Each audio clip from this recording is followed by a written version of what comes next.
Question to those who were declared missing: what happened to you? I left the home where I was mistreated, leaving a note where I clearly stated my intention to never return. An hour or two later, I got a call from the police station saying they had received a missing person report about me. I explained all the circumstances to them, and they wished me luck.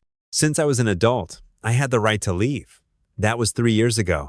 I had an emotional breakdown in 2015 after losing my job and the whole year being tough. So I packed my things into a backpack, got on my motorcycle, and went to another city to unwind. I took enough money to last a week, turned off my cell phone, and left. I spent the whole week relaxing on the beach, hanging out, going to bars and clubs. I stayed in a hostel and chatted with other hostel guests. Overall, it was an amazing week. I relaxed really well. I packed up and headed home, and at one intersection, I was stopped by cops.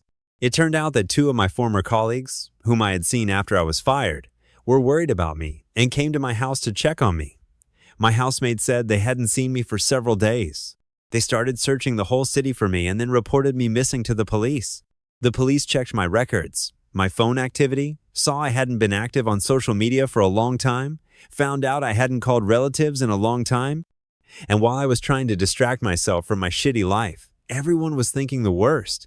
The police circulated my motorcycle license plate number, and when I got onto the highway, apparently it popped up in the patrol computer, so they stopped me. The cop was polite. He just wanted to make sure I was okay. He called dispatch and asked to have me removed from the missing persons list. In Australia, they remove someone from the missing persons list after a police officer has seen the missing person in person. 8 hours later, I got home and saw that a lot of people had been worried about me. Honestly, I thought no one would care about my disappearance. Otherwise, I would have definitely left a note. I work in an ambulance, and once we went to a call for a person complaining of leg pain, we arrived to find a very polite young guy sitting by the roadside. He had huge blisters on his feet. He said he had gone to a relative's funeral, got very upset, and decided to walk to clear his head, so he just kept walking and walking. For a full 4 days, it turned out he lived in the same place where I grew up, 400 kilometers away. We talked about that town, the good local pubs, etc. He admitted he had mild depression and that he might need professional help. Unfortunately, we could only give him a ride to the hospital, and we did everything we could. Later that same shift, I was on Facebook and saw that a school friend had posted about a missing person. It was our walker. I called the police and told them where the poor guy was. They were very happy. My brother was listed as missing for a whole year. He had disappeared before, but only for a few days. He has paranoid schizophrenia and often suffers from hallucinations. We live in New York. My parents had no idea where to look for him. For a year, we went to the police to identify bodies. He had no friends, no girlfriend he could have gone to. My brother just vanished. A year later, we got a call from a hospital in Washington, D.C. My brother had been picked up off the street in a very emaciated state. It turned out he had gone to Washington, D.C. to warn the government about some threat due to his illness. He refused food because he believed it was poisoned. The only reason he was still alive was because homeless people took care of him. He was unrecognizable when found, covered in flea bites. Now, my brother is physically healthy, which can't be said for his mental health. At least he hasn't tried to run away again. When I see homeless people on the street, I always remember that incident. I went on vacation for 3 weeks. In the second week, my boss called and asked if I was okay because the police had called him saying a missing person report had been filed for me. My neighbor had filed the report because she got worried after not seeing me for a week. I was even pleased. At least now you know for sure you have good neighbors. One of my earliest memories of getting lost. When I was 5 years old, my family went on vacation to Scotland. We ended up in some hole where there was almost nothing but forest all around. There wasn't much to do for fun, so my sister and I decided to play hide and seek. I had the brilliant idea to hide right opposite the front door of the cottage we were staying in, under a huge bush. I watched my sister looking for me for about 5 minutes. Then she obviously gave up and went into the house. However, I don't give up so easily, so I decided to sit in the bushes until I was found. After a short while, 15 minutes or so, more people joined the game. My parents ran back and forth, and I watched them and giggled, thinking how clever I was for hiding so well. More and more people joined the game. It was other vacationers from other cottages, park staff, and police. I just kept sitting in the bushes. Many hours passed. It got dark, and I was enjoying the game. My sister was only 7 years old, so she didn't participate in the search. just sat on the porch. As it got dark, my yellow jacket started to stand out, and finally, after being searched for all day throughout the forest, my sister realized I was sitting opposite her. Best game of hide and seek in my life.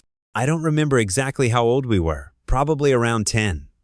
My friend and I decided to collect fallen leaves from trees in our neighbors' yards for money. We went from house to house offering our services for $5. Eventually, we covered so many houses that we reached some intersection and realized we didn't know where we were, as we had never left our block before. Then it got dark. We couldn't read the street signs or make out anything familiar in the dim streetlight. Finally, while walking aimlessly, we heard a police siren and saw police car lights. The cops stopped near us and asked our names. They put us in their car and drove us home. To us 10-year-old boys, it felt like we drove for a very long time, although we actually only went 4 blocks. Oh, did we get it from our parents for that? They even took away our hard-earned money. This happened about 10 years ago. I had just moved to California with my now ex-husband. Our downstairs neighbor was a crazy drug addict who constantly harassed us and argued with us. One time, a neighbor on our floor decided to renovate his apartment. Then, the downstairs neighbor ran up to us and started threatening us because she thought I was the one making all that noise. It was impossible to reason with her. Every time I left the house, I tried to be as quiet as possible so she wouldn't go into our apartment and mess around while no one was home. Anyway, I wrote an anonymous complaint to the building managers and reported her to the police.